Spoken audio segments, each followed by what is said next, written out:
নমস্কাৰ, মই ভাৰ্গৱ ভূষণ এটা নতুন ভিডিঅ'লৈ আপোনালোকক মই মোৰ চেনেললৈ স্বাগতম জনাইছোঁ। আশা কৰোঁ আপোনালোক নিশ্চয় ভালে আছে। এই ভিডিঅ'টো মই লৈ আহিছোঁ সেইসকল বন্ধু বান্ধৱীৰ বাবে যিসকল বৰ্তমান SSC GDত চিলেকশ্যন হৈ আছাম ৰাইফলছত চিলেকশ্যন হৈছে তেওঁলোকৰ কাৰণে লৈ আহিছোঁ। যিহেতু আপোনালোকৰ বহুতৰে মনত প্ৰশ্ন আছিলে, যিহেতু বাকী ফ'ৰ্চসমূহৰ জইনিং কেতিয়াবাই হৈ গৈছিলে আৰু আছাম ৰাইফলছৰ জইনিং লেটাৰেই অহা নাছিলে। তাৰ কাৰণে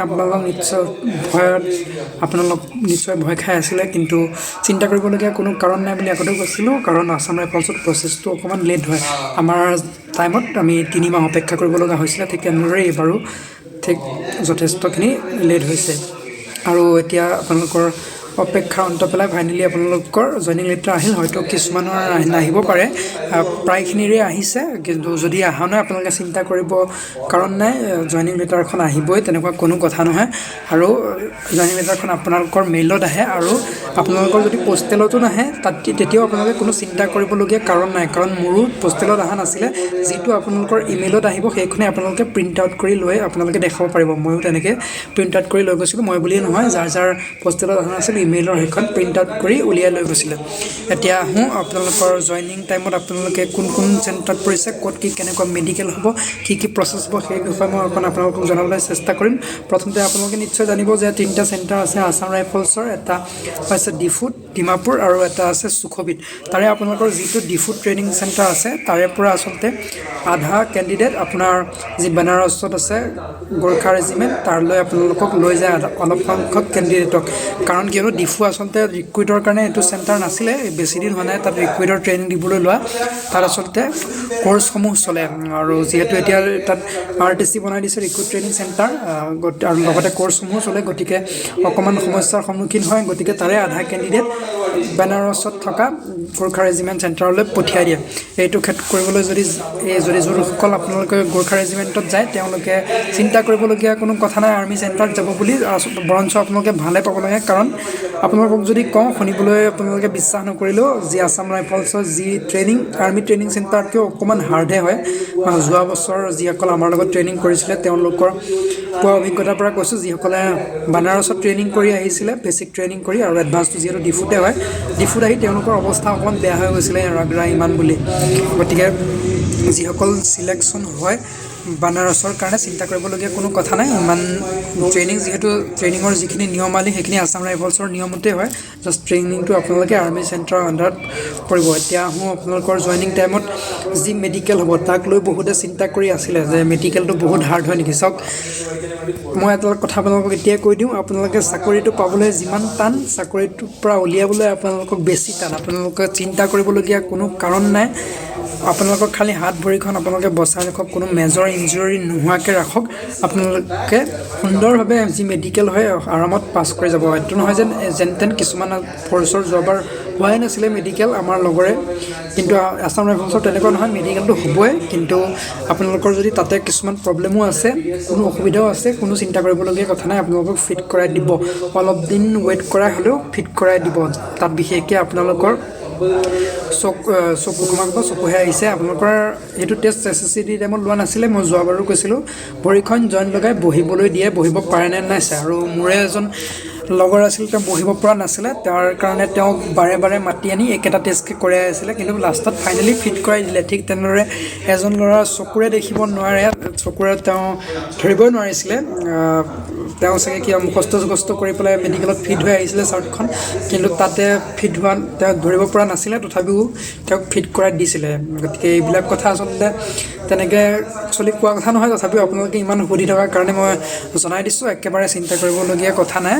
আৰু ডকুমেণ্টছৰ ওপৰত যদি ক'বলৈ যাওঁ, আপোনালোকৰ জইনিং লেটাৰখনতে সমগ্ৰ প্ৰচেছখিনি লিখা থাকিব, কি লিখা থাকিব। তাত আচলতে প্ৰতিটো ডকুমেণ্টতে আচলতে গেজেটেড অফিচাৰৰ চাইন লাগে বুলি কয়, কিন্তু তথাপি সেয়ে আচলতে গেজেটেড অফিচাৰৰ চাইনটো নহ'লেও চলি যায়। তথাপিও কোনো ৰিস্ক ল'ব নালাগে। আপোনালোকে গেজেটেড অফিচাৰৰ প্ৰতিটো কপিতে জেৰক্স কৰাই চাইন মৰাবলৈও যিহেতু 4 কপিকৈ খোজে চাগে, তেনেহ'লে বহুতখিনি হৈ যায়। মোৰ 60খনমান হৈ গৈছিলে।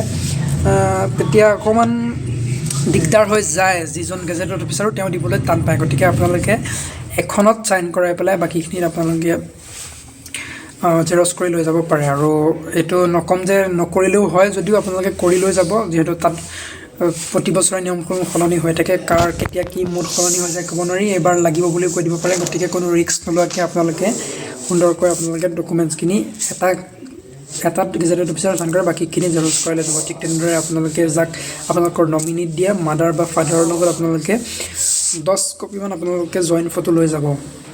আৰু বেংকৰ কথা যদি ক'বলৈ যাওঁ, ঘৰতে আপোনালোকে SBI বেংক এটা খুলি লৈ যাব। আৰু এই প্ৰসংগত মই ক'ম, আপোনালোকে তাত যোৱাৰ লগে লগে বিভিন্ন ধৰণৰ বেংক আহিব, ICICI বেংক, HDFC, বিভিন্ন ধৰণৰ পলিচি আহিব।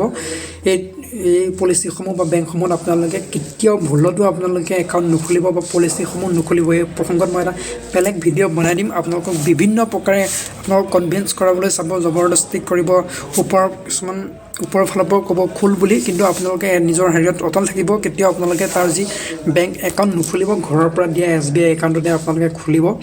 এইটো কথা মই পুনৰ আপোনালোকক কৈ দিছোঁ। তাৰ পৰা অহা বিভিন্ন পলিচি আহিব, আপোনালোকৰ কেতিয়াও নুখুলিব। আছাম ৰাইফলছৰ ফালৰ পৰা বিভিন্ন ধুনীয়া পেকেজৰ আপোনালোকৰ ইঞ্চুৰেঞ্চ আছে, সেইটোৱে আপোনালোকৰ কাৰণে চাফিচিয়েণ্ট। গতিকে এইটো ভুল নকৰিব। তাতে আপোনালোকে একাউণ্ট বা পলিচি যিবিলাক আহিব কেতিয়াও নুখুলিব। কিয় নুখুলিব সেইটো বিষয়ত মই এক্সট্ৰাকৈ এটা ভিডিঅ' বনাই দিম, যিহেতু এটাতে সকলোখিনি কভাৰ কৰিবলৈ গ'লে ভিডিঅ'টো যথেষ্ট দীঘল হৈ যাব। আৰু বাকী কি থাকিলে ইমান চিন্তা কৰিবলগীয়া কথা নাই। 3টা ট্ৰেইনিং চেণ্টাৰৰ ভিতৰত যদি ক'বলৈ যাওঁ, গোটেইকেইটাই ভালেই। ডিফুত অকণমান ফিজিকেলৰ কাৰণে টাফ হয়, যিহেতু আপ ডাউন থাকে। সেইকাৰণে আমাৰ গুৰুজীসকলে কৈছিলে ডিফুত ফিজিকেল সদায় টপ আছিলে। আৰু ড্ৰিলৰ কথা যদি ক'বলৈ যাওঁ, ডিমাপুৰত ড্ৰিল চবতকৈ হাৰ্ড হয়, কাৰণ ডিমাপুৰৰ যি ড্ৰিল গ্ৰাউণ্ডখন চবতকৈ আগতে হোৱা, তাৰপিছতে বাকীকেইটা চেণ্টাৰত ড্ৰিল গ্ৰাউণ্ড হৈছিলে। আৰু তাতে অকণমান ড্ৰিলত অকণমান কষ্ট পাব। আৰু চুখবিত কৰি যাবলৈ যাওঁ, তাতে ফায়াৰিঙৰ কাৰণে ভাল বুলি কয়, এনেকৈ আমাক গুৰুজীসকলে কৈছিলে। গতিকে 3টা চেণ্টাৰে আপোনালোকৰ কাৰণে ভাল, কোনোটো এনেকুৱা নহয় যে বেয়া। সকলোৰে নিজৰ বিশেষত্ব আছে। আৰু যিহেতু গুৰুজীসকলো চেঞ্জ হৈ থাকে, ইনষ্ট্ৰাক্টৰসকল চেঞ্জ হৈ থাকে, গতিকে সেইটো কাৰণে কোনটো ক'ত কেনেকুৱা হ'ব সেইটো আপোনালোকৰ ভাগ্যৰ ওপৰত নিৰ্ভৰ কৰিব। আৰু মোবাইলৰ কথা যদি ক'বলৈ যাওঁ, আপোনালোকে জানেই আছাম ৰাইফলছত অকল ছানডে দিনটোতহে মোবাইল পাব। তাৰ কাৰণে আপোনালোকে যদি বিচাৰে, আপোনালোকে নিজৰ ৰিক্সত সৰু মোবাইল এটা লৈ যাব পাৰে, কিন্তু কেনেকৈ এইটো লুকুৱাব সম্পূৰ্ণ আপোনাৰ নিজৰ ৰিক্সৰ ওপৰত। কাৰণ কেনেবাকৈ যদি আপোনালোক ধৰা পৰে, তাৰ পিছৰ কথাখিনিতো কি ক'ম আৰু, একেবাৰে ভয়ংকৰ হ'ব। গতিকে আপোনালোকে নিজৰ ছেফটিত লৈ যোৱাটো আপোনালোকৰ সম্পূৰ্ণ নিজৰ দায়িত্ব। বাকী আৰু কিবা আপডেট পালে আপোনালোকক মই জনাবলৈ চেষ্টা কৰিম। আজিৰ ভিডিঅ'টো ইমানেই আছিলে।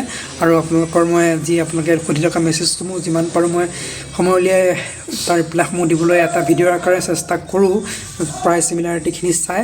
যদি কাৰোবাক ৰিপ্লাই দিবলৈ অকণমান দেৰিও হৈ যায়, তাৰ কাৰণে বেয়া নাপাব, যিহেতু জানেই অকণমান ইফাল হৈ থাকিব লাগে। তাৰ মাজতে আজিৰ এই ভিডিঅ'টো বনাই দিলোঁ। আশা কৰোঁ আপোনালোক অকণমান উপকাৰ হ'ব। আগন্তুক বিভিন্ন ধৰণৰ আপডেট পাই থাকিবলৈ মোৰ লগত আপোনালোকে মোৰ চেনেলটো চাই থাকিব পাৰে। আজিৰ ভিডিঅ'টি ইয়াতে সমাপ্ত কৰিছোঁ। পুনৰ লগ পোৱাৰ প্ৰতিশ্ৰুতিৰে জয় অসম।